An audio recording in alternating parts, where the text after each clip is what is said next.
Alice's Adventures in Wonderland by Lewis Carroll, Chapter 1, Down the Rabbit Hole. Alice was beginning to get very tired of sitting by her sister on the bank and of having nothing to do. Once or twice she had peeped into the book her sister was reading, but it had no pictures or conversations in it. And what is the use of a book, thought Alice, without pictures or conversations? So she was considering in her own mind, as well as she could, for the hot day made her feel very sleepy and stupid, whether the pleasure of making a daisy chain would be worth the trouble of getting up and picking the daisies, when suddenly a white rabbit with pink eyes ran close by her. There was nothing so very remarkable in that, nor did Alice think it so very much out of the way to hear the rabbit say to itself, oh dear, I shall be late." When she thought it over afterwards, it occurred to her that she ought to have wondered at this, but at the time it all seemed quite natural. But when the rabbit actually took a watch out of its waistcoat pocket and looked at it, and then hurried on, Alice started to her feet, for it flashed across her mind that she had never before seen a rabbit with either a waistcoat pocket or a watch to take out of it, and, burning with curiosity, she ran across the field after it, and fortunately was just in time to see it pop down a large rabbit-hole under the hedge. In another moment down went Alice after it, never once considering how in the world she was to get out again. The rabbit-hole went straight on like a tunnel for some way, and then dipped suddenly down, so suddenly that Alice had not a moment to think about stopping herself before she found herself falling down a very deep well. Either the well was very deep, or she fell very slowly, for she had plenty of time as she went down to look about her, and to wonder what was going to happen next. First she tried to look down and make out what she was coming to, but it was too dark to see anything. Then she looked at the sides of the well and noticed that they were filled with cupboards and bookshelves. Here and there she saw maps and pictures hung upon pegs. She took down a jar from one of the shelves as she passed. It was labelled Orange Marmalade, but to her great disappointment it was empty. She did not like to drop the jar for fear of killing somebody, so managed to put it into one of the cupboards as she fell past it. Well, thought Alice to herself, after such a fall as this, I shall think nothing of tumbling downstairs. How brave they'll all think me at home. Why, I wouldn't say anything about it, even if I fell off the top of the house, which was very likely true. Down, down, down. Would the fall never come to an end? I wonder how many miles I've fallen by this time, she said aloud. I must be getting somewhere near the centre of the earth. Let me see. That would be 4,000 miles down, I think.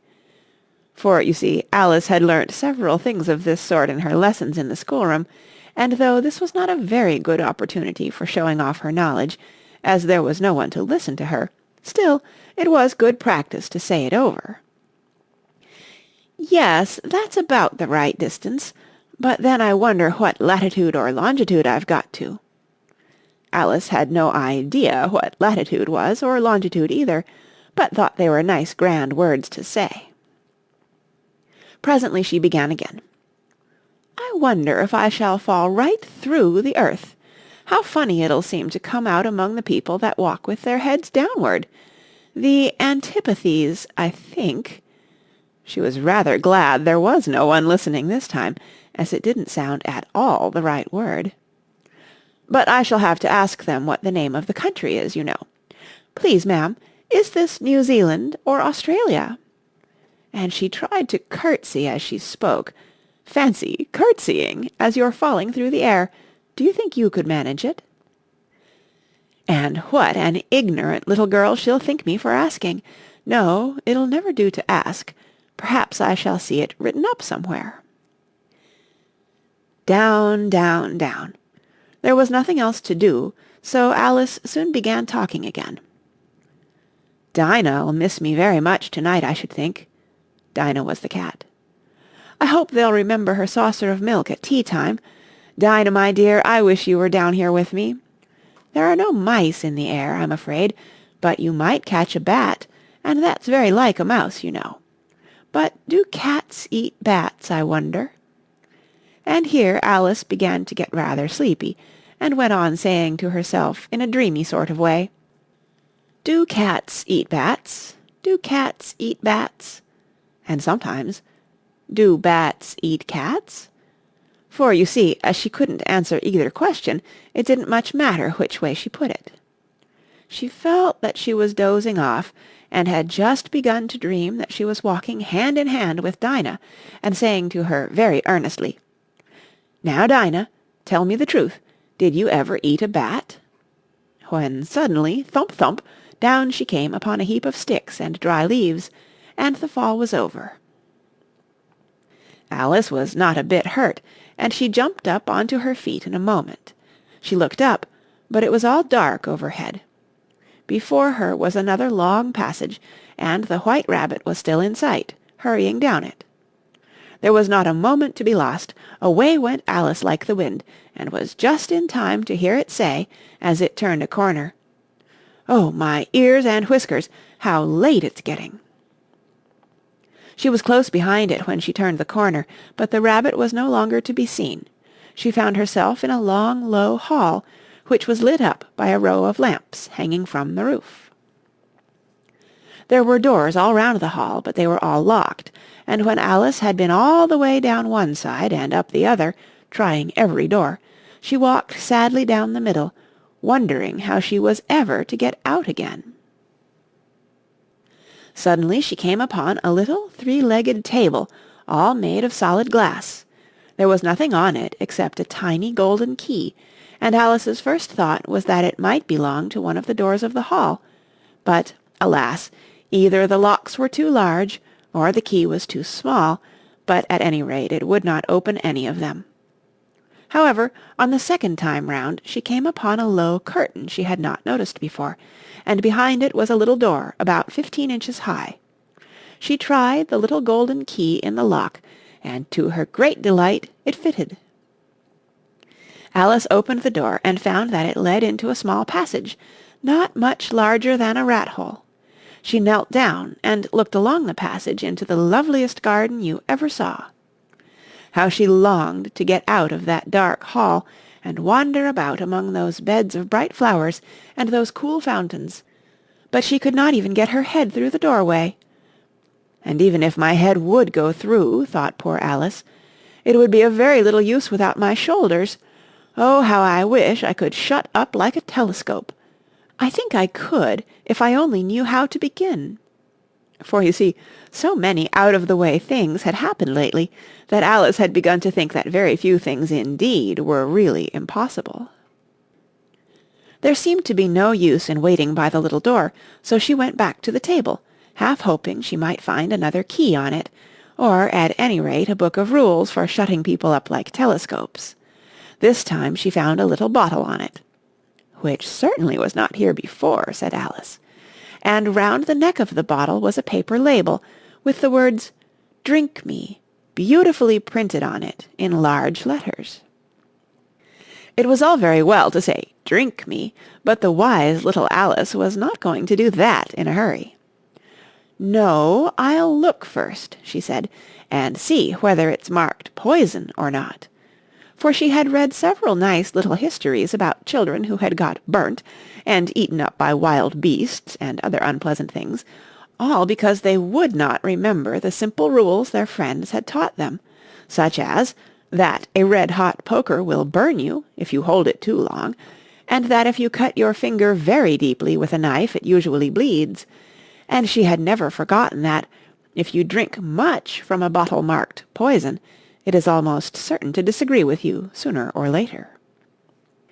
However, this bottle was not marked poison, so Alice ventured to taste it, and finding it very nice, it had, in fact, a sort of mixed flavour of cherry tart, custard, pineapple, roast turkey, toffee, and hot buttered toast, she very soon finished it off. "What a curious feeling," said Alice. "I must be shutting up like a telescope." And so it was indeed. She was now only 10 inches high, and her face brightened up at the thought that she was now the right size for going through the little door into that lovely garden. First, however, she waited for a few minutes to see if she was going to shrink any further. She felt a little nervous about this. "For it might end, you know," said Alice to herself, "in my going out altogether, like a candle. I wonder what I should be like then." And she tried to fancy what the flame of a candle is like after the candle is blown out, for she could not remember ever having seen such a thing. After a while, finding that nothing more happened, she decided on going into the garden at once, but, alas for poor Alice, when she got to the door she found she had forgotten the little golden key, and when she went back to the table for it, she found she could not possibly reach it. She could see it quite plainly through the glass, and she tried her best to climb up one of the legs of the table, but it was too slippery. And when she had tired herself out with trying, the poor little thing sat down and cried. "Come, there's no use in crying like that," said Alice to herself, rather sharply. "I advise you to leave off this minute." She generally gave herself very good advice, though she very seldom followed it, and sometimes she scolded herself so severely as to bring tears into her eyes, and once she remembered trying to box her own ears for having cheated herself in a game of croquet she was playing against herself, for this curious child was very fond of pretending to be two people.